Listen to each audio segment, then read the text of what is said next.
बिस्मिल्लाहिर्रहमानिर्रहीम। 12वीं जमात के अज़ीज़ तलबा व तालिबात, अस्सलाम वालेकुम। मैं प्रोफेसर तारिक नईम बदर, शोबा Urdu the concept academy Islamabad आपसे मुखातिब हूँ। हमने पिछले लेक्चर्स के दौरान जो सबक पढ़ा वो था मुसलमानों का कदीम तर्ज़ तालीम। उसके हवाले से हम बातचीत कर रहे थे, तफसील सारी बयान की, खुलासा पढ़ा, अल्फाज के मानी आपको समझाए। मश्क हम इसकी कर रहे थे, आधी तकरीबन मश्क कल हम कर चुके और आधी मश्क जो है वो इंशाअल्लाह आज हम करेंगे। अगले लेक्चर में मैं कोशिश करूँगा कि हम नया सबक शुरू कर सकें। कल हम बात कर रहे थे मौजूदा तालीम की एक बड़ी खूबी और ख़ामी पे। उसके हवाले से थोड़ी सी बात ऐड करना चाहूँगा। मौजूदा तालीम की एक बड़ी खूबी अपनी मादरी और कौमी ज़बान में ना होना है। ख़ामी है ये, खूबी नहीं, सॉरी, ये ख़राबी है, ये ख़ामी है। मौजूदा तालीम की एक बड़ी ख़राबी अपनी मादरी और कौमी ज़बान में ना होना है। इसलिए हमारा पाकिस्तानी नौजवान जो पश्तो, पंजाबी, सिंधी, बलोची या हिंदको बोलने वाला है, दूसरी ज़बान के तौर पर उर्दू और तीसरी ज़बान के तौर पर अंग्रेज़ी सीखेगा।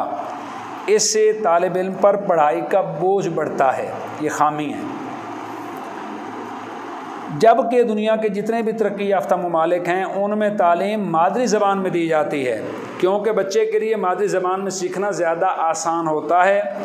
एक और बड़ी ख़राबी तबक़ाती निज़ाम तालीम है, जिसने अमीर और गरीब का फ़र्क इतना वाज़ेह और गहरा कर दिया है कि दरमियानी तबका ख़त्म ही होकर रह गया है और इसलिए अमीर और गरीब के दरमियान एक खलीज पैदा हो गई है। ये कल के हवाले से जो मज़मून हम पढ़ रहे थे पिछले लेक्चर में कि खूबियों और ख़ामियों पर नोट रखे हैं, तो ये ख़राबी मेरे ज़हन में एक थी। मैंने कहा ये मैं इंशाअल्लाह इस लेक्चर के दौरान आपसे डिस्कस कर लूँ। अब हम बात करेंगे आपके सबक के आखिर पे जो मश्क है उसमें दिया हुआ है रमूज़ औकाफ़ के हवाले से कुछ चीज़ें हैं। पहले समझना वाली बात ये है रमूज़ औकाफ़ होते क्या हैं। उसके बाद कुछ रमूज़ औकाफ़ हैं, हम उन पे बात करेंगे, उनके निशानों पे बात करेंगे कि उनका निशान कैसे होते हैं। तो रमूज़ औकाफ़, रमूज़ रमज़ की जमा है। रमज़ कहते हैं सोच को, ख़याल को, फ़िक्र को। औकाफ़ वक्फ़े की जमा है। सोच समझकर जुमलों के दौरान वक्फ़े लगाना रमूज़ औकाफ़ कहलाता है। यहाँ पे कुछ 2-3 का ज़िक्र है, हम बात कर लेते हैं। वक्फ़ा,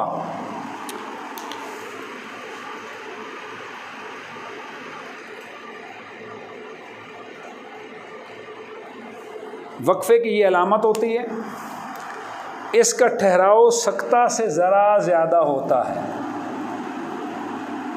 रमूज़ औकाफ़ पे इंशाअल्लाह हम अलग भी 2 लेक्चर लेंगे। कोई 27-28 रमूज़ औकाफ़ हैं जो आपके पेपर में आ सकते हैं, उन पे हम तफसील से बात भी करेंगे। ये आपके मश्क का हिस्सा है, तो मैंने कहा आपको मैं पढ़ा दूँ। सख्ता क्या होता है, तफसीलिया क्या होता है, वक्फ़ा किसे कहते हैं, इस्तिफ़ामिया क्या होता है, सारी चीज़ें, नदाइया क्या होता है, कौसैन किसे कहते हैं, ये सारी बातें इंशाअल्लाह अगले लेक्चर्स में किसी में मैं आपको समझाऊंगा।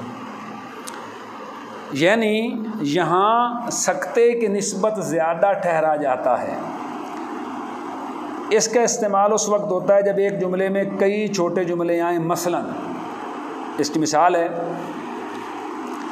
आम तालीम के लिए हज़ारों मकतब कायम हैं जिनमें सल्तनत का कोई हिस्सा नहीं है, जो आजकल के स्कूलों से ज़्यादा मुफीद हैं। यहाँ पे जो पहला जुमला है, आम तालीम के लिए हज़ारों मकतब कायम हैं, यहाँ पे हम लगाएंगे वक्फ़ा। जिनमें सल्तनत का कोई हिस्सा नहीं है, यहाँ पे हम लगाएंगे वक्फ़ा। जो आजकल के स्कूलों से ज़्यादा मुफीद हैं, यहाँ पे हम लगाएंगे ख़त्मा, जिसको इंग्लिश में फुल स्टॉप कहते हैं।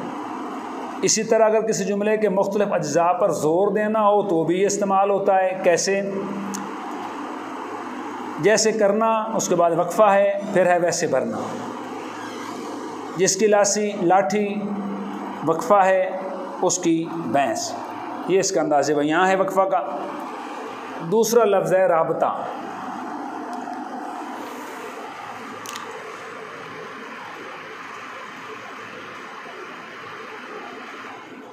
ये इसकी अलामत है, ऊपर नीचे दो नुक्ते, इसको इंग्लिश में कॉलन कहते हैं।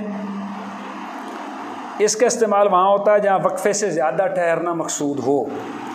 इसका इस्तेमाल जुमले में उस वक्त किया जाता है जब जुमले की पिछली बात की वजाहत या तस्दीक मकसूद हो। मसलन मेरी बात याद रखो, उसके बाद ये अलामत आएगी राबता, और उसके आगे आएगा बुराई का अंजाम बुरा होता है। फिर है बकौल शायर, उसके बकौल शायर के बाद ये वक्फ़ा की राबता की अलामत, और आएगा आदमी को साहिब किरदार होना चाहिए।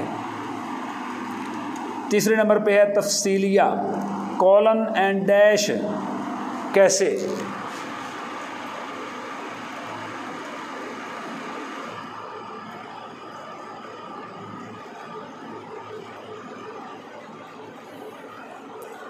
दो ऊपर नीचे नुक्ते और आगे डैश की अलामत, यानी फुल स्टॉप ख़त्मा की अलामत। ये लफ्ज़ तफसील से निकला है। जब किसी बात की तफसील बतानी मकसूद होती है या फहरिस्त लिखनी हो या फिर तशरीह करना मकसूद हो तो ये अलामत लगाई जाती है। मसलन कुतुब बीनी के फ़वायद हस्ब ज़ैल हैं के बाद हम ये लगाएंगे तफसीलिया की अलामत, और नीचे उसकी तफसील बयान करेंगे। कैसे? ऊपर लिखेंगे कुतुब बीनी के फ़वायद हस्ब ज़ैल हैं, आगे ये अलामत आएगी, नीचे हो जाएगा। इसी तरह अगर अशिया गिनते वक्त हस्ब ज़ैल या दर ज़ैल के अल्फाज ना भी लिखे जाएँ तो भी ये अलामत इस्तेमाल होती है। मसलन हम लिखते हैं वर्जिश के फ़ायदे, उसके सामने ये अलामत लगाएंगे, नीचे फ़ायदे लिख देंगे। हमें दर ज़ैल या हस्ब ज़ैल लिखने की ज़रूरत नहीं है। पाकिस्तान की मशहूर मादनियात लिखेंगे, आगे अलामत लगाएंगे, नीचे मादनियात के नाम लिख देंगे, तो वहाँ पे ये इस्तेमाल होती है। सवाल नंबर 5 है, दर्ज बाला अलामात को इस्तेमाल करते हुए हर अलामत से दो दो जुमले बनाएं। जवाब है वक्फ़ा। वक्फ़ा से दो जुमले बनाते हैं। पहला है, आजकल इंसान का मज़हब खुद गर्जी और मादा परस्ती है। यहाँ पे लगाएंगे वक्फ़ा की अलामत, ये जो ऊपर लगाई मैंने ये वाली। आगे इसके लिखेंगे दगाबाजी और फरेबकारी इसका शेवा है।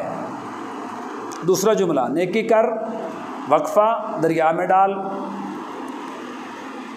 दूसरा है राबता, दरमियान वाला जो हमने लिखा था यहाँ पे राबता, ये उसके निशान है। दो जुमले बनाएंगे। हमारी तो एक ही राय है, दीन को अपना शियार बनाओ। राय है के बाद राबता की अलामत लगाएंगे और उसके बाद लिखेंगे दीन को अपना शियार बनाओ।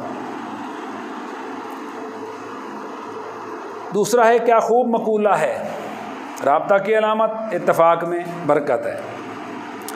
तफसीलिया, इल्लामा इकबाल की किताबों की फहरिस्त दर्ज झैल है। आगे अलामत लगाएंगे, नीचे किताबों के नाम लिखेंगे।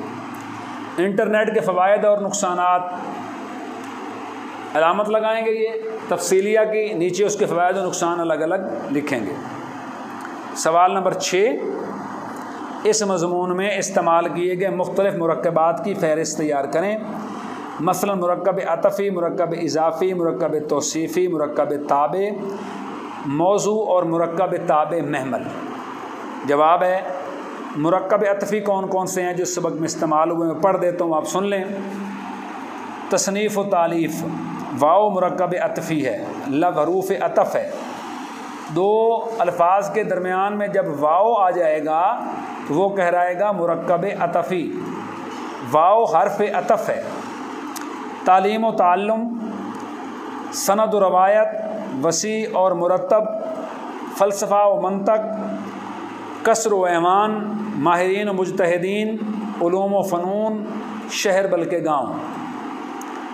अब आ जाएगा मुरक्कब इज़ाफ़ी, का की के मानों में इस्तेमाल होता है। पहले लफ्ज़ पे ज़ेर ज़बर या पेश लगाई जाती है, दूसरे लफ्ज़ के साथ तसलसल कायम किया जाता है। मस्जिदों के सहन, खानकाहों के हुजरे, तर्ज़ ज़िंदगी, अस्मा और रजाल, रेगिस्तान अरब, स्पेन की तबाही,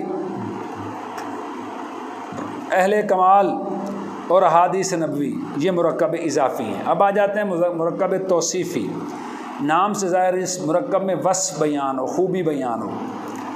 पहला है आला तालीम, बेतकल्लुफ़ इमारतों, मुस्तनद तरीक़ा, तारीख़ी निगाह, मशहूर आलिमों, मुमताज़ आलिम और मुस्तैद तलबा, ये मुरक्कब तौसीफ़ी है।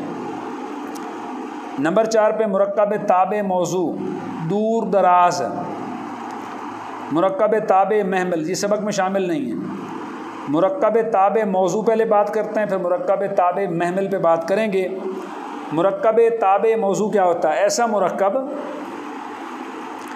जिसमें किसी बामैनी लफ्ज़ के साथ ऐसा ज़ायद लफ्ज़ आ जाए जिसके अपने भी कोई मखसूस मानी हूँ, लेकिन मुरक्कब में शामिल होने के बाद अपने मानी खो देता है, यानी ये लफ्ज़ अपने मौजू के ताबे होता है।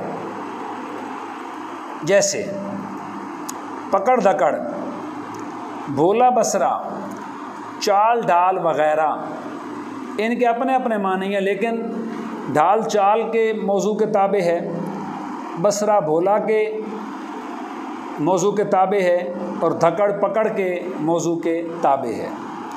अब हम आ जाते हैं मुरक्कब ताबे महमिल पे। ये आज की आपकी मश्क का आखिरी सवाल है। इस मुरक्कब में किसी बामैनी लफ्ज़ के साथ रोज़मर्रा और मुहावरा के मुताबिक कोई ज़ायद लफ्ज़ लगा दिया जाता है जिसके अपने कोई मानी नहीं होते।